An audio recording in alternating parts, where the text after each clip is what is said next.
عمرو بن یحییٰ نے بیان کیا، ان سے ان کے باپ یحییٰ بن عمارہ نے، اور ان سے ابو سعید خدری رضی اللہ عنہ نے بیان کیا کہ رسول اللہ صلی اللہ علیہ وسلم تشریف فرما تھے کہ ایک یہودی آیا اور کہا، اے ابو القاسم، آپ کے اصحاب رضی اللہ عنہم میں سے ایک نے مجھے تمانچہ مارا ہے۔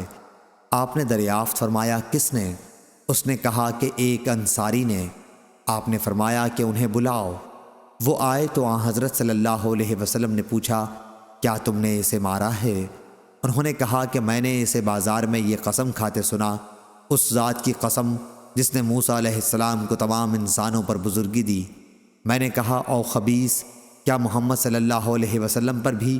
مجھے غصہ آیا اور میں نے اس کے منہ پر تھپڑ دے مارا۔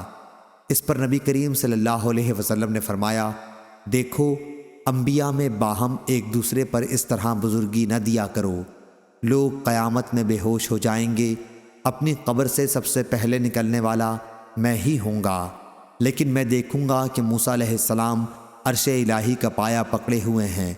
اب مجھے معلوم نہیں کہ موسیٰ علیہ السلام بھی بے ہوش ہوں گے اور مجھ سے پہلے ہوش میں آ جائیں گے، یا انہیں پہلی بے ہوشی جو طور پر ہو چکی ہے وہی کافی ہوگی۔